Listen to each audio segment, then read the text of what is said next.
spine. I mean, I know we're talking about, knees and shoulders and stuff, but this just shows how it could change the projection. So if we think about an x-axis translation, so that's the right and left plane, right? So if we translate a joint or a body to the right or left, and you take an x-ray of that, it actually projects on the x-ray as a y-axis right and left rotation.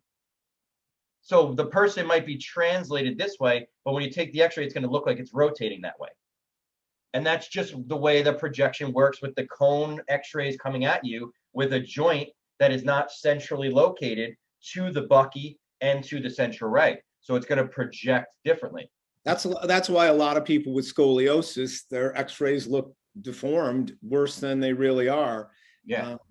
Okay, good stuff. Yep. So now you got to think about a y-axis rotation. So that's your right and left rotation. When you take an x-ray of that, if my head's rotated to the right, it's going to project like the x-axis rotation with a z-axis rotation, which is a lateral flexion. Because you got to think that if you're doing a neck curve and you take that neck curve and rotate it, you're going to kind of see that curve. So it's going to look like a lateral flexion.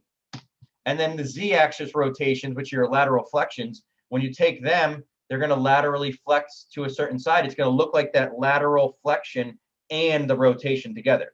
So that's just an example on the spine, how movement of the joint and the spine is going to project differently on the x-ray.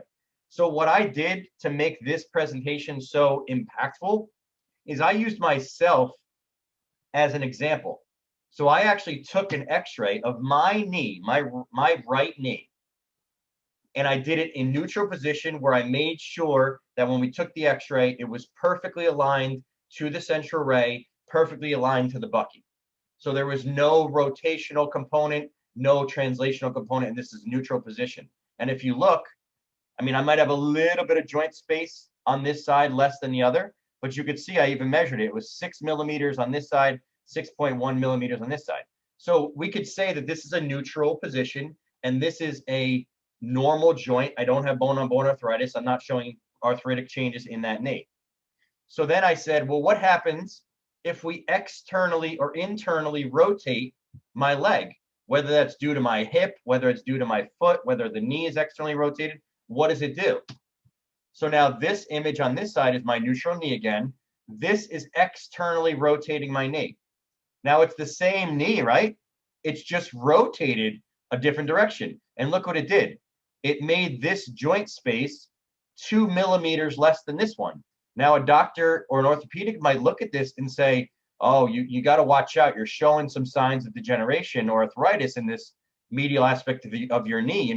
Let's get you under physical therapy. Let's get you an injection. Let's get you on these things to prevent this. And then when it doesn't really help as much because they're not addressing the structure, now all of a sudden they're like, well, we might have to think about surgery or this is going to keep degenerating.